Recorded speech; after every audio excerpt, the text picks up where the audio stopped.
పెళ్ళైనా పండగైనా వేడుక ఏదైనా పట్టుచీరల ప్రత్యేక వేదిక వారాహి సిల్క్స్.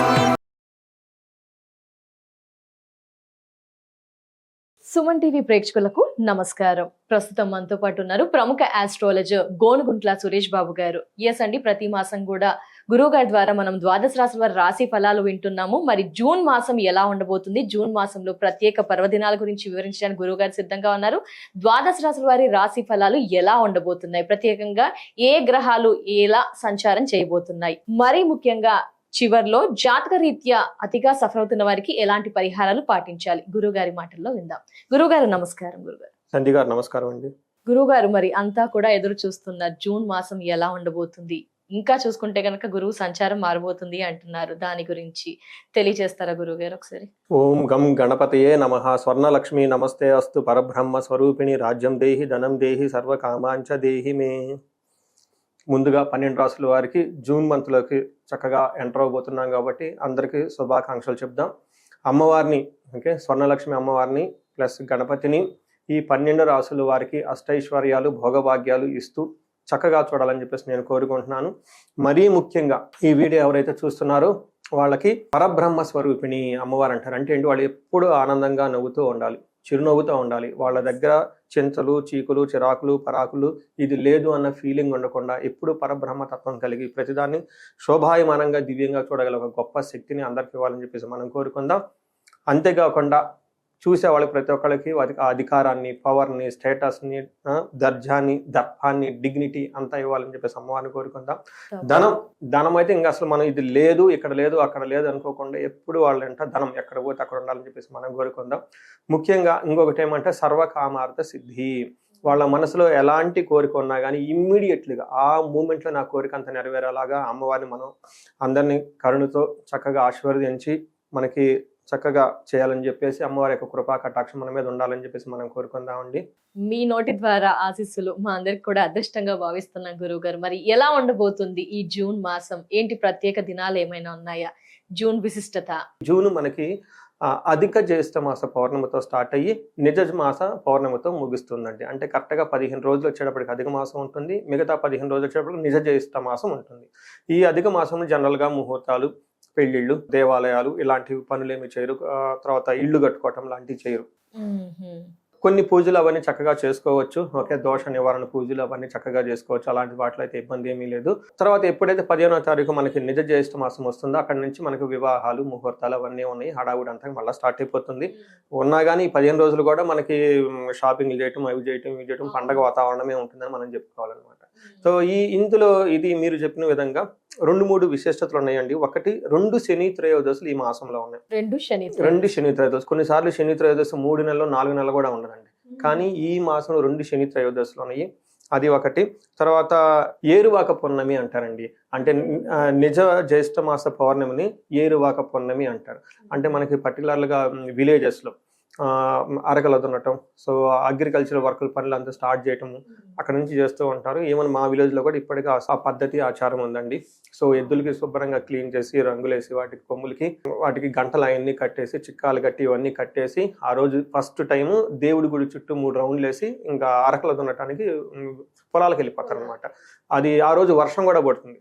సహజంగా 99% వర్షం కూడా పడుతుంది ఆ రోజు సాయంత్రం పై నుంచి. చాలా మంది తప్పట్లు అవన్నీ కొట్టుకుని సెలబ్రేషన్స్ చాలా చోట్ల ఇప్పటికీ చేస్తూ ఉంటారు. అందుకని ఏరువాక పౌర్ణమి అంటే మోస్ట్ సెలబ్రేటెడ్ ఫెస్టివల్ అనమాట వారి విలేజెస్ లో. అందుకని ఏరువాక పౌర్ణమి ఉంది. తర్వాత 2 శని త్రయోదశులు ఉన్నాయి. ఫస్ట్ 15 days అధిక జ్యేష్ఠ మాసం, తర్వాత వచ్చేటప్పటికి నిజ జ్యేష్ఠ మాసం జరుగుతూ ఉంటుంది. నిజ జ్యేష్ఠ మాసంతో చక్కగా ముహూర్తాలు అవన్నీ ఉన్నాయి. ఇదంతా ఒక ఆస్పెక్ట్. అయితే మనం జ్యోతిష శాస్త్రం పరంగా చూసుకుంటే మోస్ట్ ఇంపార్టెంట్ జూన్ 2న గురువు మారుతూ ఉన్నారు. సో అది ఒక హోల్ ఇయర్ అంతా కలిపేసి చాలా ఇంపాక్ట్ ఉంటుంది. దాని గురించి ఒక సిరీస్ కూడా చేసాం మన ఇద్దరు కాంబినేషన్ లో. సో ఇవి కాకుండా ఇంకొన్ని గ్రహాలు కూడా మారుతూ ఉన్నాయండి. జూన్ 15వ తారీఖున సూర్యుడు మారుతూ ఉన్నారండి. వాళ్ళు మిథున రాశిలోకి ఎంటర్ అవుతూ ఉన్నారు. వాటితో పాటు జూన్ 8న శుక్రుడు మారుతున్నారు. 21st కుజుడు మారుతూ ఉన్నారు. 4 గ్రహాలు అంటే ఆల్రెడీ గురువు మారుతున్నారు. గురువుతో పాటు ఇంకో 3 గ్రహాలు కూడా మారుతున్నారు. అవి వచ్చేటప్పుడు బుధుడు, కుజుడు, సూర్యుడు. ఆల్రెడీ జస్ట్ అప్పుడే బుధుడు 21 డే ముందు కూడా మారిపోతూ ఉన్నారండి. అదంటే ఎనివే మే మంత్ కింద వస్తుంది. మనం అది అంత జూన్ మంత్ రిజల్ట్ కింద చెప్పుకోవాలన్నమాట. ఈ ప్రకారంగా మనకు ఆల్మోస్ట్ 5 గ్రహాల యొక్క ఇంపాక్ట్ కూడా ఈ మాసంలో ఉండబోతుంది. కాబట్టి చక్కగా దాని యొక్క ఇంపాక్ట్ ఈ 12 రాసుల వారికి ఎలా ఉండబోతుంది, ముఖ్యంగా ఈ జూన్ మంత్లో వాళ్ళు ఏ విషయంలో జాగ్రత్తగా ఉండాలి, ఏ విషయంలో చాలా చక్కగా ఫోకస్గా ఉంటే రిజల్ట్ వస్తుంది. అదేవిధంగా ఆ రాశి వారికి పర్టికులర్గా పరిహారాలు చెప్పుకుంటూ కామన్గా కొన్ని పరిహారాలు లాస్ట్లో కూడా ఉంటాయండి. అంటే ఈ రాశి ఫలాల యొక్క ఇంపాక్ట్ మనకి 30-40% ఉంటుంది. ఇండివిజువల్ జాతకం కూడా చూడటం చాలా ఇంపార్టెంట్ కాబట్టి కామన్గా ఎవరికైనా స్పెసిఫిక్గా ప్రాబ్లమ్స్ ఉంటే ఆ పరిహారాలు లాస్ట్లో మనం చెప్పుకుందాం. గురువు గారు, మరి జూన్ మాసం అంతా కూడా తులారాశి వారికి ఎలా ఉండబోతుంది గురుగారు? తులారాశి ఒక ముక్కలో చెప్పాలంటే కొంచెం ఛాలెంజింగ్గా ఉంటుంది ఈ మంత్ అని చెప్పుకోవాలి. ఎందుకంటే మేజర్ గ్రహాలు ఏవైతే మారుతున్నాయో ఇంక్లూడింగ్ గురు, మనం 5 గ్రహాలు మారుతూ ఉంటుంది. ఈ 5 గ్రహాలు కూడా అంత అనుకూలంగా లేవు అని చెప్పుకోవాలి మనం. సో కొంచెం ఛాలెంజింగ్గా ఉంటుంది ఈ మంత్. అదిగాక గురువు వీళ్ళకి ఇప్పటిదాకా మహాభాగ్య యోగాన్ని ఇచ్చారు. ఇప్పటిదాకా అయితే ఇప్పుడు అంత అంటే నార్మల్గా ఉంటారు. ఇప్పటిదాకా సూపర్ అన్న గ్రహం కొంచెం నార్మల్గా ఉండటంతో అట్లా అప్పటిదాకా 100 రూపాయలు అడిగిన మనిషి 20 రూపాయలు 30 రూపాయలు ఇచ్చారు అనుకోండి, ఇచ్చారు కానీ ఆ లెవెల్ ఆఫ్ సాటిస్ఫాక్షన్ అట్లా ఉండదు కదా. అందుకని గురువు ఇక్కడ వీళ్ళకి మారటంతో అంత సూపర్గా ఉండదు అనుకోవాలి. అదేవిధంగా వేరే గ్రహాలు కూడా మార్పు వల్ల ఇబ్బంది పెట్టే పరిస్థితి అయితే ఖచ్చితంగా ఉంటుంది. కొంచెం స్లోగా ఉండాలి ఈ మంత్లో. కొంచెం వీళ్ళు స్లోగా ఉంటే దూకుడుగా ఉండకుండా కొత్త పనులు చేయకుండా కొంచెం జాగ్రత్తగా ఆధ్యాత్మికంగా ఉంటే సరిపోతుంది. అంతకుమించి తప్ప వేరేమి దీని గురించి పెద్ద సీరియస్గా తీసుకునే అవసరం లేదు. అనుకూలంగా ఉందనుకోండి అంత ఫేవరబుల్గా ఉంటుంది. ప్రతికూలంగా ఉంటే ఇది మన టైం కాదని కొంచెం జాగ్రత్తగా ఉండటమే దీని యొక్క ముఖ్యమైన ఉద్దేశం.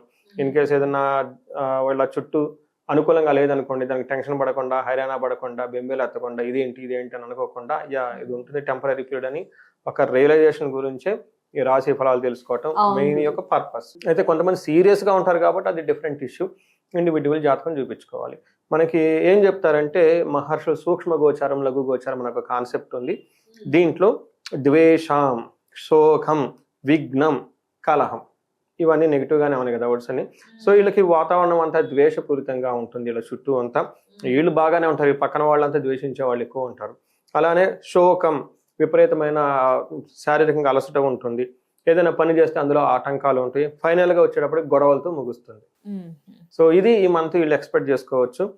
ఇందులో మనకి ఒక్కొక్క గ్రహం ఇండివిజువల్గా చూసుకుంటే నిందపరాధ కలహం నిర్దోషచ్చ, సూర్యుడు 8వ ప్లేస్లోంచి 9వ ప్లేస్కి రావడంతో అంతకుముందు మాసంతో కంపేర్ చేస్తే బెటర్గా ఉంటుంది, కానీ స్టిల్ టఫ్గా అయితే ఉంటుంది. ఏమని చెప్తారు? నిందపరాధ కలహం నిర్దోషచ్చ, ధనక్షయం పుణ్యలాభార్థ నాశచ్చ, విచారో నవమే రవి అంటారు. అంటే 9వ స్థానంలో రవి ఉంటే ఏమవుతుందట? విచారం ఉంటుందంట ఫైనల్గా. ఎందుకు విచారంగా ఉంటారు? నిందాపరాధ అంటే వీళ్ళ మీద అనవసరమైన నిందలు వస్తుంటాయి. వీళ్ళది ఎలాంటి తప్పు లేకపోయినా కానీ వీళ్ళు కావాలని వీళ్ళ శత్రువులంతా వీళ్ళకి ఎగనెస్ట్గా వచ్చేసి వీళ్ళ మీద నిందలు వేస్తూ ఉంటారు, బ్లేమ్స్ అన్ని చేస్తూ ఉంటారు, బ్లేమ్ గేమ్ పోతూ ఉంటుంది వీళ్ళ సరౌండింగ్ అని తెలుసుకోవాలి. అంతేకాకుండా గొడవలు వచ్చేస్తుంది.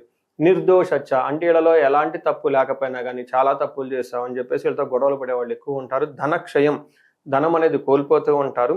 అంతేకాకుండా పుణ్య లాభార్థ నాశ చ అని చెప్తారు. అంటే మంచి ఉద్దేశంతో వీళ్ళు ఏమైనా పనులు చేస్తే ఆ యొక్క మంచి ఉద్దేశాన్ని వేరే వాళ్ళు అర్థం చేసుకోకుండా వీళ్ళకేమవుతుంది, ఏదైతే పని పర్పస్ మనం స్టార్ట్ చేసామో మంచి ఉద్దేశంతో ఆ ఉద్దేశం నెరవేరకుండా ఇబ్బందులు పడే అవకాశం ఎక్కువ ఉంటుంది. సో టోటల్గా ఏ ప్రకారం కనుక చూసుకో ఫైనల్గా దుఃఖం, విచారం పడే అవకాశం ఉంటుంది. ఎందుకంటే వీళ్ళ తప్పు లేదు వీళ్ళు అంటూ ఉంటారు. వీళ్ళు ఎలాంటి చెడు పని చేయలేదు అయినా చేసా ఉన్నట్లు చూస్తూ ఉంటారు. పాపం వీళ్ళని మంచి ఉద్దేశంతో పనులు చేస్తూ ఉన్నాం అనుకోండి, వేరే వాళ్ళు అర్థం చేసుకోకపోగా అపార్థం చేసుకుని వీళ్ళ మీద గొడవలు పడుతూ ఉంటారు. సో అందులో రావాల్సిన లాభం అయితే రాదు. ఫైనల్గా వీళ్ళు విచారం, సో సారోఫుల్గా ఉంటారు అని చెప్పొచ్చు. అయితే ఇందులో ఉన్న వెరైటీ ఏంటంటే అండి, ఎంత ఇబ్బందులు ఉన్నా కానీ ఫైనల్గా ఏదో ఒక విధంగా బాగా మంచి జరుగుతుంది. అంటే అనుకున్న పని అయితే చేసుకుంటారు కానివ్వండి, ఆ రోడ్ ఇంకా కొన్ని రోడ్లు స్మూత్గా 4 లైన్లు వెళ్ళొచ్చు, కొన్ని mud road ups and downs ఖచ్చితంగా వెళ్తారు కాబట్టి అప్స్ అండ్ డౌన్స్ వెళ్ళారని మనం తెలుసుకోవాలి ఈ మంత్ అంతా. తర్వాత కుజుడు వీళ్ళకి అగైన్ 7వ స్థానంలో ఉండటంతో కుజుడు 7వ స్థానంలో ఉంటే అంత మంచిది కాదు అని చెప్తారు.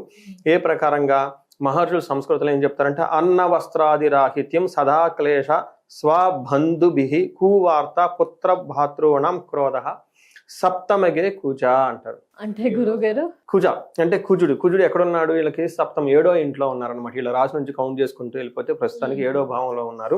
అందులో ఏమవుతుంది? అన్న వస్త్రాది రాహిత్యం అంటే ఈ టైంలో సరైన భోజనం చేయకుండా, అంటే ఏమంటారు సరైన అదేమంటారు అలంకరణ ఏమీ లేకుండా సాదాసీదాగా సింపుల్గా ఉంటూ ఉంటారు. కొంచెం మానసికంగా ఆందోళన చెందుతూ ఉంటారు. బంధువులతోటి వాళ్ళతోటి గొడవలు పడే అవకాశం ఉంటుంది. అంతేకాకుండా వీళ్ళు ఒక చెడు వార్త వినే అవకాశం ఎక్కువగా ఉంటుంది. అన్నదమ్ములతో గొడవలయ్యే అవకాశం ఉంటుందని చెప్పుకోవాలి. అంటే టోటల్గా బాగా టైర్డ్గా ఉంటారు, టయానికి భోజనం చేయరు, చెడు వార్తలు వినే అవకాశం ఎక్కువగా ఉంటుంది, బంధువులతోటి అన్నదమ్ములతో గొడవలు అవుతున్నాయి అని చెప్తారు. అయితే వీళ్ళు కూడా ఫైనల్గా ఇంకొక విషయంలో జాగ్రత్తగా ఉండాలి. ఈ టైంలో వీళ్ళు ధనాన్ని కోల్పోయే అవకాశం ఎక్కువగా ఉంటుంది, కూడబెట్టిన ధనాన్ని. ఫైనల్గా వాళ్ళ ఎన్ని ఇబ్బందులు ఉన్నా కానీ వాళ్ళు అనుకున్న పనుల్లో కానీ ప్రోగ్రెస్ అయితే ఏదో విధంగా కొంత ప్రోగ్రెస్ సాధించే అవకాశం చాలా ఉంటుంది. ఫైనల్ కి అయితే రీచ్ అవుతారు. మధ్యలో ఆటంకాలు ఏమైనా, సూర్యుడు కూడా సేమ్ ఇబ్బందులు ఉన్నాయి, ఫైనల్ గా మంచి జరుగుతుంది. కుజుడు కూడా చాలా ఇబ్బందులు ఉన్నాయి, టైర్డ్నెస్, అప్స్ అండ్ డౌన్స్ అంతా ఉంది, కానీ ఫైనల్ గా మంచి జరుగుతుంది. ఇప్పుడు శుక్రుడు చూసుకుంటే, శుక్రుడు మనకి వీళ్ళకి అగైన్ మిక్స్డ్ రిజల్ట్ ఇస్తూ ఉన్నారు. వీళ్ళు కూడా కొంచెం ఇబ్బంది పెట్టే విధంగా ఉన్నారు. మనకేం చెప్తారు, స్వకులం చైవ నిస్సత్వం అర్ధానాశనం రిపోర్ట్ భయం స్త్రీ సౌఖ్యం హాని మాప్నోతి దశమే భృగునందనే. అంటే 10వ స్థానంలో కనుక భృగునందన్ అంటే శుక్రుడు ఉండటం వల్ల ఏమవుతుంది, వేకులం, మనసులో చాలా వెకులం చెందే అవకాశం ఉంటుంది, బలం తగ్గిపోయినట్టు ఉంటుంది, శత్రు భయం ఉంటుంది. స్త్రీ సౌఖ్యం ఆప్నోతి అంటే స్త్రీలతో గొడవలు పడే అవకాశం ఉంటుంది. ఇన్ కేస్ స్త్రీలైతే నో డౌట్ జెంట్స్తో గొడవలు పడే అవకాశం ఎక్కువ ఉంటుంది. ఇప్పటిదాకా వీళ్ళని ఎవరైతే చక్కగా ఆహో ఓహో అంటే వీళ్ళ చుట్టూ తిరుగుతారో వాళ్ళు వీళ్ళ మాట వినకుండా వీళ్ళే మళ్ళీ తిరిగి రివర్స్లో మాట్లాడి ఆ విధంగా ఉండే అవకాశం ఉంటుంది. కాకపోతే ఒక మంచి శుభ సూచకం ఏంటంటే వీళ్ళు వాహనాలు, ఒకే వస్తువులు, విలువైన జ్యువెలరీ కొనుక్కునే అవకాశం ఉంది ఫైనల్ గా. అది కోసం అన్నమాట. అన్ని ఇబ్బందులు ఇవి చూస్తే పట్టా పంచలేదు. సో ఓవరాల్ గా తులారాశి వరకు అయితే ఇలా ఉంది గురుగారు. మన నక్షత్రాల పరంగా గురువు గారు, నక్షత్రం వీళ్ళకి కొంచెం బెటర్ గా ఉందండి. నక్షత్రం ప్రకారం చూసుకుంటే చిత్తా, స్వాతి, విశాఖ నక్షత్రం. చిత్తా నక్షత్రం వాళ్ళకి లాభప్రదంగా ఉంటుంది మొదట్లో, అంటే ఎన్ని ఇబ్బందులు ఉన్నా ఫైనల్ గా లాభంగా ఉంటారు. పరవాసము అంటే ఇక్కడ నుంచి అవుట్ స్టేషన్ వెళ్ళటం, వెకేషన్కి వెళ్ళటం, ఉన్న ఊరు వదిలిపెట్టి కొంతకాలం బయట ఉండే అవకాశం ఎక్కువగా ఉంటుంది, లేదా ఫారిన్ వెళ్ళాలి అనుకునే వాళ్ళు కూడా అనుకూలంగా ఉంటుంది. వస్త్ర లాభము, క్షేమంగా ఉంటారు. సో బట్ ప్రాబ్లం ఏంటి, ఫైనాన్షియల్ క్రైసిస్ ఉంటుంది, హెల్త్ బాగోదు. అది చిత్తా నక్షత్రం వాళ్ళకి. నెక్స్ట్ స్వాతి నక్షత్రం వాళ్ళకి సేమ్ ఈళ్ళలాగానే పరవాసము, వస్త్రలాభము, లాభము అంతా ఉంటుంది, కానీ ధనహీనత, దరిద్రము అంటే వీళ్ళు బాగా ధనానికి ఇబ్బంది పడే అవకాశం ఉంటుంది స్వాతి నక్షత్రం వాళ్ళు. విశాఖ నక్షత్రం వాళ్ళు సేమ్ వీళ్ళకి కూడాను ఫైనాన్షియల్ క్రైసిస్ ఉంటుంది, ధనానికి చాలా ఇబ్బంది పడుతూ ఉంటారు, వస్త్రలాభము, పరవాసం అని చూపిస్తూ ఉంటుంది. చూసుకుంటే ఇందులో కొంచెం విశాఖ నక్షత్రం వాళ్ళకి కొంచెం ఎక్కువ టఫ్గా ఉంది, స్వాతి వాళ్ళకి మీడియంగా ఉంది, చిత్తా నక్షత్రం వాళ్ళకి ఓవరాల్గా చూసుకుంటే బాగుందని మనం చెప్పుకోవచ్చు. ఇందులో ఒక ముఖ్యమైన విషయం వీళ్ళు గమనించుకోవాల్సిందే, లత్త అన్న ఒక కాన్సెప్ట్ ప్రకారం చూసుకుంటే వీళ్ళకి విశాఖ, స్వాతి నక్షత్రం వాళ్ళకి చిన్న చిన్న గాయాలు అయ్యే అవకాశం ఉంటుంది. కేర్ఫుల్గా ఉండాలి. పర్టికులర్గా వాహనాలు నడిపేటప్పుడు జనరల్గా మేజర్ గ్రహాలు వీళ్ళకి అనుకూలంగా లేవు కాబట్టి, అంటే అప్స్ అండ్ డౌన్స్తో ఉంటుంది కాబట్టి, దాంట్లో భాగంగా వీళ్ళకి అనుకున్న కార్యం జరగకుండా శారీరకంగా గాయాలే అవకాశం ఎక్కువ ఉంటుందని గమనించాలి. ఏం చేయాలి గురుగారు, ఏ రాశి ఏ గ్రహానికి మరి వీళ్ళు చేసుకోవాలి? సెల్ఫ్ రెమెడీస్ ఓకే అని మనం చెప్తాం. వాళ్ళు చేసుకునే రెమెడీస్ కొన్ని వాళ్ళంతా వాళ్ళే, బట్ వేరే వాళ్ళ గైడెన్స్తో తీసుకునే వాళ్ళు. కొన్ని అబ్సల్యూట్లుగా పండితులు, పురోహితులు, వేద బ్రాహ్మణులు వాళ్ళ దగ్గరికి వెళ్ళిపోయి కూర్చొని చక్కగా ఈ పూజలన్నీ చేయించుకోవాలి. ఇందులో వీళ్ళు సింపుల్గా చేసుకునేది ఏంటంటే నవగ్రహాలు చుట్టూ తిరగడం చాలా ఇంపార్టెంట్, రుద్రాభిషేకం చేయించుకోవడం చాలా ఇంపార్టెంట్, మన్యుపాశుపత అభిషేకం అని ఉంటుంది, చాలా పవర్ఫుల్గా ఉంటుంది. అది నేను చాలా మందికి చేయించుకుంటాను. ఇప్పుడు కూడా నేను ఉదయం మన్యుపాశుపత అభిషేకం అని చేయించుకొని ఇక్కడికి వచ్చేస్తున్నాను. ఈరోజు మనం ఈ షూట్ అయ్యటానికి కూడా చాలా మంచి రోజు అనమాట ఈరోజు. మన్యుపాశుపత దేనికోసం? అది ఉగ్రరూపమైన ఆంజనేయ స్వామి ప్లస్ వరుణ దేవుడు అంటారు, ఇద్దరికి కలిపి చేసి. ఇది వేద మంత్రం. వేద మంత్రం, ఈ మంత్రం తీసుకొని మనకి ఇది ఏమంటారు రుద్రం కూడా వేద మంత్రం అనుకోండి. ఆ 2 వేద మంత్రాలను కంబైన్ చేసుకుంటూ ఈ రుద్రంలో ఉన్న 167 మంత్రాలకు ముందు వెనక ఈ మన్యు మంత్రం వేసి సంపుటీకరణ చేసి టోటల్గా పంచామృతాలతోటి, నవద్రవ్యాలతో అభిషేకం చేస్తారు. 2 hours 3 hours పడుతుంది. మారేడు జలాలు తీసుకొచ్చేసి వాళ్ళు ఏం చేయని అవసరం, అంతా పండిట్లో చేసేస్తారు. అయితే చాలా బ్యూటిఫుల్ రిజల్ట్స్ అండి. ఎప్పుడైతే నేను రాహుకి మన్యు కాంబినేషన్ చేస్తే ఎన్ఆర్ఐలు కానివ్వండి, H1B వీసాలు కానివ్వండి, ఈరోజు చేసిన వాళ్ళకు కూడాను అక్కడ ఫారిన్ అమెరికా వెళ్తున్నారు. ఆల్రెడీ వాళ్ళ పెద్ద అబ్బాయి అక్కడ ఉన్నాడు, జాబ్ చేస్తున్నారు. చిన్న అబ్బాయికి వచ్చేటప్పటికి ఇంతకుముందు 2-3 times ఏదో వచ్చేసరిగా ఫైనల్ దాకా చెన్నీకి వచ్చేసింది. లేదండి ఈసారి మీ ఆధ్వర్యంలో మేము పంపిస్తామని అంటే ఉదయం అంతా పూజలు, వాళ్ళ జాతక చక్రం అంతా. ఇలా వాళ్ళకి ఇండివిజువల్గా మన్యు పాశుపత ఎన్ని పాశుపత అభిషేకం చాలా పవర్ఫుల్ అండి. నేను చాలా సార్లు చెప్పుకున్నాను. ఎందుకంటే ఈ పాశుపత అభిషేకం అనేది patent is for only Telugu people. ఎందుకంటే అక్కడెక్కడో నుంచి అర్జునుడు ఇక్కడికి వచ్చేసి ఇంద్రకీలాద్రి మీద ఇక్కడ తపస్సు చేసి ఇక్కడ పాశుపత అస్త్రాన్ని తీసుకొని మళ్ళీ అక్కడికి వెళ్ళాడంటే ఇక్కడ ఎంత పవర్ అండి. ఆ సోర్స్ ఇక్కడే కదా, ఇక్కడున్న సోర్స్ మనం వాడుకోకపోతే ఎలా అండి. అందుకని బ్యూటీ అది కరెక్ట్గా కనుక చేస్తానండి అసలు 15 to 21 days లో రిజల్ట్ వచ్చేస్తుందండి. ఎన్ని చేసి ఉంటానండి భార్య అలా పాశుపతాలు దాదాపు 365 నుంచి 500 పాశుపతాల అభిషేకాలు ఉన్నాయి. అంటే ఎన్ని కోరికలు తీసుకోవచ్చు చూడండి. పెళ్లి కావట్లేదు, చాలా మంది హస్బెండ్ మా మాట వినట్లేదు, మా భార్య ఇవి ఇట్లాంటివి కూడా చాలా ఉన్నాయండి. ధనానికి కానివ్వండి, చదువుకి కానివ్వండి, ఆరోగ్యానికి, వర్షానికి, పంటలకి, ఫ్రూట్స్ కి, ఎనిమీస్ కి, అది లెక్క కౌంట్ చేసుకుంటూ వెళ్ళిపోతే అష్టసిద్ధులకి రకరకాల అనమాట. అడ్వాన్స్డ్ సీకర్స్ కూడాను ఎన్నో పాశుపతాలు అంటే 365 అంటే ఎన్ని ఉన్నాయండి పాశుపత. అర్థం చేసుకోండి, డైలీ ఒక పాశుపతం కానీ పాశుపత అభిషేకం చేయించుకుంటే ది బెస్ట్ అండి. గ్రహాలకి ఏది అనుకూలంగా లేదు కాబట్టి అందులో మన్యు నేను ఎందుకు సజెస్ట్ చేస్తానంటే ఒక్క మన్యు ఇద్దరు దేవతలకి సేమ్ మంత్రమే ఉంటుందండి. ఒకళ్ళు వరుణ దేవుడు. వరుణ దేవుడు అంటే ఎవరండి, మనకి వర్షాలను ఇచ్చేసి వర్షం ద్వారా పంటలు పండి పంటల ద్వారా మనకు సంపదలు ఇస్తాయి. అలానే మనకి శత్రు భయము, కార్యజయము రావడానికి ఉగ్ర రూపమైన ఆంజనేయ స్వామి. ఈ రెండింటి కాంబినేషన్ అంటే ఒక పక్కన శత్రువులు పోతారు, ఒక పక్క ధనం వస్తుంది. సో వీళ్ళకి ఈ టైంలో చేయించుకుంటే చాలా మంచిది. సో రుద్రాభిషేకం మహాన్యాసంతో రుద్రాభిషేకం చేయించుకుంటే ఇంకా పవర్ఫుల్. నాకు అప్పుడప్పుడు ఎవరైనా బాగా డీప్ క్రైసిస్లో ఉండి ఈరోజు నేను సూసైడ్ చేసుకోవాలి, రేపు పోలీసులు వచ్చేస్తున్నారు మా ఇంటికి, ఇలా చాలా ఏమంటారు గొంతు మీదకి వచ్చిన కేసులు ఉంటాయి, పిక్క మీదకి వచ్చిన ప్రాబ్లం ఉంటాయి చూడండి. ఇవి వచ్చినప్పుడు నేను ఇమ్మీడియట్లీ ఫస్ట్ ఇదే చేపిస్తాను.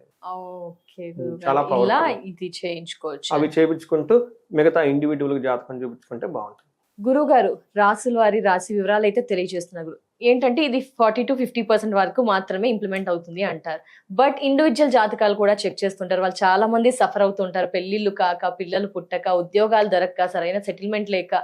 ఇండివిజువల్ గా చెక్ చేయించిన వారికి ఇండివిజువల్ గా ఏమైనా పరిహారాలు ఉంటాయా? అంటే ఇది చేస్తే జాతక రీత్యా సఫర్ అవుతూ ఉంటారు కదా, ఏం పరిహారాలు ఉంటాయి, ఏం చెయ్యొచ్చు వారికి? ఈ నక్షత్రాలు లేదంటే మనం చూసుకున్న ఈ యొక్క రాసుల యొక్క ఫలితాలు జూన్ మంత్వి వాళ్ళ యొక్క గోచార రీత్యాన్ని బట్టి అంటే ప్రెసెంట్ యొక్క ప్లానెట్స్ మూవ్మెంట్ని బట్టి చెప్పడం జరుగుతుంది. ఇది ఒక 30-40% మాత్రమే ఉంటుంది. అయితే చాలామంది కామెంట్లు మనం చూస్తూ ఉంటాం, ఏమంటే మీరు భయపెడుతూ ఉంటారు అంటే వాళ్ళు ఇండివిజువల్ లైఫ్లో బాగుండొచ్చు. ఎందుకంటే ఇండివిజువల్ జాతకాన్ని బట్టి చూడాలి. అది ఒక 60% ఖచ్చితంగా అయితే ఇంపాక్ట్ ఉంటుంది. అందుకని కొంతమంది మేము బాగుందని చెప్పామనుకోండి, ఏం బాగుంది అన్ని బాధలే ఉన్నాయి అంటారు. అంటే ఇది ఒక 40%, బట్ వాళ్ళ జన్మ జాతకం కూడా చూసుకోవడం చాలా ఇంపార్టెంట్. సో ఎవరికైనా గనక ఇప్పుడు ఈ ముహూర్తాలు కాకుండా ఇంకా వాళ్ళు బాగా విపరీతమైన బాధలు ఉన్నారు, కన్ఫ్యూజన్లో ఉన్నారు, టెన్షన్లో ఉన్నారు, ఏం చేయాలో అర్థం కావట్లేదు, క్లారిటీ కావాలి అనుకున్న వాళ్ళు ఒక్కసారి ఇండివిజువల్గా జాతకం చూపించుకోవడం చాలా చాలా ఇంపార్టెంట్. ఎందుకంటే మన పెద్దవాళ్ళు ఒక సిస్టమ్ పెట్టారండి, పిల్లవాడు పుట్టిన వెంటనే పరుగును పోయేసి జాతక చక్రం రాపించుకుంటాం. పూర్వకాలంలో అక్కడ లేకపోయినా కానీ పక్కన 2-3 ఊళ్ళో ఎక్కడికో పోయేసి నడుచుకుంటా పోయి తీపించుకుని ఉండేవాళ్ళు అండి, ఈ టైంలో పుట్టారండి అని చెప్పేసి. ఎందుకంటే ఆ జాతక చక్రంలో ఇన్ డీటెయిల్ ఎవ్రీథింగ్ అందులో ఉంటుందండి. సో తల్లిదండ్రులు కొంతకాలం ఉన్న తర్వాత ఉండొచ్చు, ఉండకపోవచ్చు, కానీ జాతకంలో మొత్తం ఇంట్లో పెట్టేసి ఉంటారండి. అందుకని సో ఇంపార్టెంట్ అనమాట. అందుకని ఇండివిజువల్గా జాతకం చూపించుకోవడం చాలా ముఖ్యం. అందులో ఉన్న యొక్క సమస్య తీవ్రతను బట్టి చక్కగా పరిష్కారాలు చూసుకోవచ్చు. ముఖ్యంగా ఎవరిదైతే ఏజ్ 35 to 40 ఉందో ఆ ఏజ్ వాళ్ళకి ఒక రీసెర్చ్ గ్రూప్ అలాగా తీసుకొని 10 సంవత్సరాల ఎక్స్పీరియన్స్ ఉంటుంది, లైఫ్లో అప్పటిదాకా చాలా చక్కగా ఉంటారు. సడన్గా వాళ్ళు ఎక్కడైనా మేము జీవితంలో ఎదగలేకపోయాము, ఎక్కడ నిలబడిపోయింది, గ్రోత్ స్టాగ్నేటెడ్ అయిపోయింది అనే ఒక క్రైసిస్ లాగా వాళ్ళ మైండ్లో కనుక వచ్చి ఉంటే ఇమ్మీడియట్గా ఇంకా జాతకం తీసుకోవడం చాలా ఇంపార్టెంట్. మనకేమంటారంటే 40 to 45 or 40 +or-2-3 yearsలో మిడ్ లైఫ్ క్రైసిస్ అని చెప్పేసి ఒక మెంటల్గా టెన్షన్స్ వస్తుందండి. మనం లాస్ట్ టైం చేసుకున్న డిస్కషన్లో కూడా చాలా మంది నాకు ఈ మిడ్ లైఫ్ క్రైసిస్ అని విన్నామండి, బట్ మీరు డిఫరెంట్గా చెప్పారని చెప్పేసి జాతకం చూపించుకున్నారు. అట్ ది ఏజ్ ఆఫ్ 45 వాళ్ళు రిటైర్మెంట్ గురించి ఆలోచిస్తుంటారు. నేను షాక్ అవుతాను. మూవీ యాక్టర్స్ని చూడండి, మహేష్ బాబు గారిని చూడండి, లేదంటే ప్రభాస్, వాళ్ళ ఏజ్ అంత. అంటే అవర్ లైఫ్ డిజైన్డ్ 40 తర్వాత గ్రోత్ ఉంటుంది, 40 ముందు ఉండదండి. అది at period is everybody uncertainty. ఇది వాళ్ళ ఇండివిజువల్ జాతకం చూసి మీకు ఈ యోగాలన్నీ ఈ టైంలో వస్తాయి అంటే ఓ అలా అండి అని ఫ్రెష్ ఎనర్జీగా ఫీల్ అయిపోయి ముందుకెళ్ళిపోతూ ఉన్న వాళ్ళు చాలా మంది ఉన్నారు. అయితే వాళ్ళకి చెప్తాను, ఈ 1 year 2 year ఇది మీ లైఫ్లో ఇది అజ్ఞాతవాసం అనుకోండి. Be in silent, but there is an active life రాబోతుందని. ఇలా ఒంటరిగా ఉండి బాధపడేదానికంటే ఒకసారి జాతకం చూపించుకోవడం చాలా ఇంపార్టెంట్. ముఖ్యంగా భార్యాభర్తల మధ్య ఏదైనా కనుక గొడవలు వస్తుంటే అన్యోన్య దాంపత్య పాశుపత అభిషేకం. ఎందుకంటే భార్యాభర్తలు చక్కగా ఉంటే పిల్లలు చక్కగా ఉంటారు. హోల్ సంసారం ఎప్పుడైతే చక్కగా ఉంటుందో ఈ యొక్క గృహస్థ ఆశ్రమాన్ని బేస్ చేసుకొని మిగతా ఆశ్రమాలు మొత్తం ఉన్నాయండి. అందుకని ఈ భార్యాభర్తల మధ్య అన్యోన్యత చాలా ఇంపార్టెంట్. అది తెలవకుండానే 10 కుటుంబాలు హ్యాపీగా పోతారు ఒక ఫ్యామిలీ కనుక కరెక్ట్గా ఉంటే. అందుకని అలా భార్యాభర్తల మధ్య సఖ్యత గురించి అన్యోన్య దాంపత్య పాశుపత అభిషేకము. ఎవరికైనా కెరియర్లో ఇబ్బందిగా ఉందనుకోండి, మన్యు పాశుపత అభిషేకం. ధనం గురించి ఎప్పుడు ఇబ్బంది పడిపోతూ ఉంటారు, సో స్వర్ణలక్ష్మి విశేష హోమం చేయించుకోవటం. ఇవి కాకుండా ఇంకా వాళ్ళ యొక్క ఇండివిజువల్ జాతకం మనం చూసి చక్కగా ఎలాంటి సమస్య ఉన్నా చక్కటి పరిష్కారం ఉంది.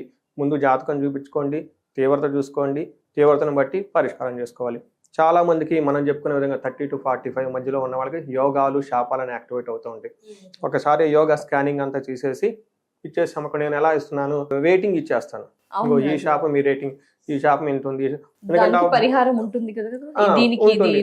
అలానే ఈ రేటింగ్ లో 60% కంటే తక్కువ ఉంటే వదిలేసేయండి. 60% కంటే ఎక్కువ ఉంటే సీరియస్ గా ఫోకస్ చేయాలి. ఈ పరిష్కారం ఇది ఇదిగో ఇది దీనికి ఇలా క్లారిటీగా ఒక లిస్ట్ ఇచ్చేస్తే వాళ్ళకి అర్థం అవుతుంది, ఓకే ఇదా అని. పరిహారాలు చిన్న చిన్నవే. ఎందుకంటే మనం పెట్టే పెద్ద పెద్ద ఖర్చులకి ఈ పూజలు మనం అవి చాలా చాలా తక్కువ అనమాట. ఆ తర్వాత ఫీడ్బ్యాక్ కూడా నాకు వచ్చే ఫీడ్బ్యాక్ చాలా ఆప్టిమిజంగా ఉంది. అందుకని ఈ మెసేజ్ నేను చాలా క్లియర్గా తీసుకుని వెళ్తున్నాను. In case me age 35 to 45 మధ్యలో ఉండి కెరియర్లో అప్పటిదాకా ప్రోగ్రెస్ చాలా చక్కగా ఉండి స్టాగ్నేటెడ్ అయ్యారు, ఆగిపోయారు అనుకునే విధంగా కొంచెం ఇబ్బందులు పడుతూ ఉంటే ఇమ్మీడియట్గా జాతక చక్రం చూపించుకోండి. శాపాలు తర్వాత గ్రహ దోషాలు ఉంటే స్కాన్ చేయించుకొని రిపోర్ట్ చేసేసుకోండి. చక్కటి పరిహారాలు చేసుకుంటే లైఫ్ 10 రెట్లు ముందుకెళ్ళిపోయే అవకాశం చాలా ఉంటుందని అందరికీ చెప్తున్నాను. ధన్యవాదాలు గురువు గారు. రాశి వివరణ మరియు పరిష్కార మార్గాలు తెలియజేశారు. పరిహారాలు కూడా వివరించినందుకు ధన్యవాదాలు గురువు గారు. నమస్కారం. సో సంధ్య గారు, మీకు అలానే మనకి అవకాశం ఇచ్చిన సుమన్ టీవీ ప్లాట్ఫామ్ కి, టెక్నీషియన్స్ కి, ప్రతి ఒక్కరికి కూడా చాలా ధన్యవాదాలు. శుభం.